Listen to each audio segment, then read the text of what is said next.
What's up, everybody? Welcome to another edition of the Wandering Aces of Billy and Brenda. Getting a lot of requests on the medication that we picked up in Mexico. What kind of medication we got, what the price was, and I'm happy to share that with you. Now, I want to say this. If you do decide to go to Mexico to get your medication, always consult your doctor before taking any of this medication. What is so ironic about this is the things that you can buy there, you don't have to have a prescription for, that we have to have a prescription for in the States. You know, that alone is a lot of savings. I wouldn't recommend taking any of this without consulting your doctor. And that's what we do. We just go buy the medication because it's cheaper, and we store it, and the doctor knows that we basically have a pharmacy. He knows. We tell him everything, and we don't take anything without his permission.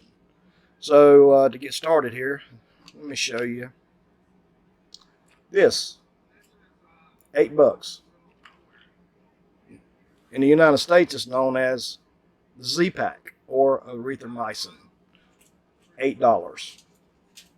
That's not bad, folks. If you got this and you can call your doctor without being charged, or do a video conference with your doctor without being charged, you can't beat this for $8. I mean, and we have taken this in the past. We came here last year and got this, and Brenda and I both got sick, and the doctor said, if you got that, take it.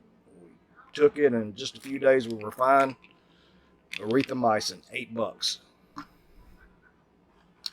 This is another antibiotic, which erythromycin is an antibiotic also. And this is, excuse the camera, Levaquin, which is another antibiotic.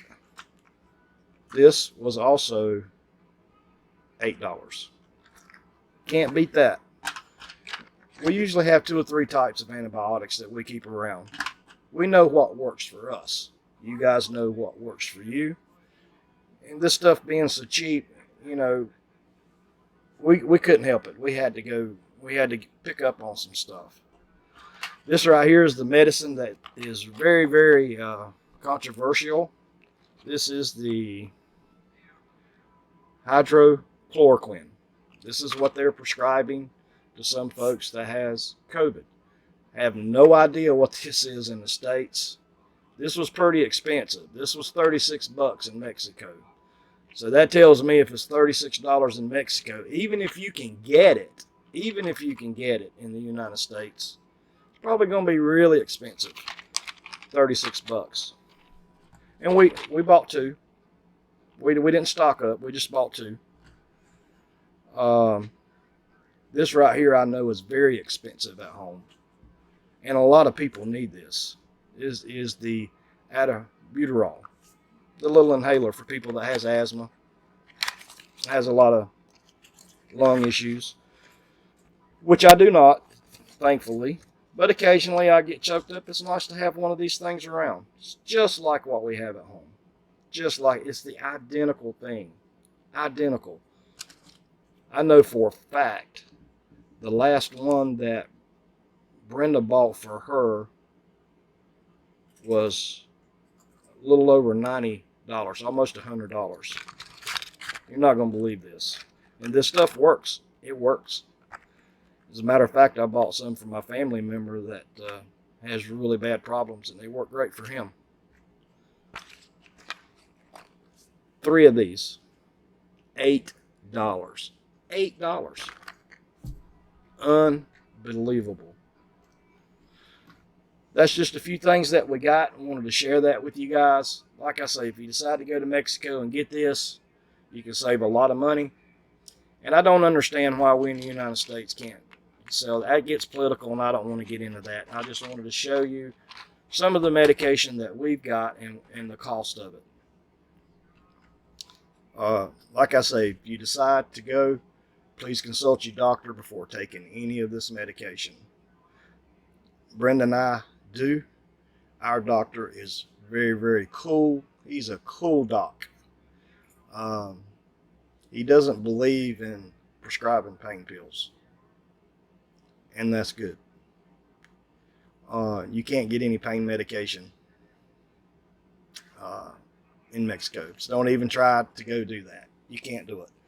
The strongest thing you can get in Mexico and bring back across the border is 800 milligrams of ibuprofen, and we bought a couple of bottles of those, and I think they were 10 or 12 bucks for 100 pills, 800 milligrams ibuprofen. So that is another one. But our doctor's cool. Usually we text him, and we tell him our symptoms, and he'll ask us, hey, do you have any of this medication on hand? Because he knows we are a Mexcio drugstore.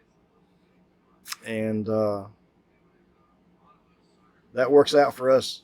And I know, with the COVID thing that's going on, and this is new technology, a lot of people are doing the video conferencing with their doctors. Now, I'm not sure if they charge you for that. Our doctor doesn't charge us for text messaging or, tell him, hey, doc, I feel like crud, I'm all congested up, running a little fever, and he tells us what to do. And that saves us the cost of a trip to the doctor, which is what, I don't even know what the going rate is now. I haven't had to do that in several years now because the relationship that I have with our doctor. We don't have to do that. We just call him up or text him and say, hey, this is our problem. And he does a fantastic job taking care of us. But anyway, that's a quick video on some of the cost of the prescriptions that we paid for in Mexico. Like I say, guys, if you go over there and do that, please talk to your doctor before taking any of this medication. And they're kind of strict on the border. They say you're only supposed to have 90-day supply. They didn't say anything, but I know you're only supposed to have 90-day supply. But if you're in town, if you're in Quartzite, and you're going to be here for a while, you can make 2 or 3 trips to Mexico and buy it. Now that 90-day supply is per person, so you can kind of split the quantities up if you're with another person or friends or your wife or whatever. You can kind of split that up and buy actually more than that. But you guys have a great day.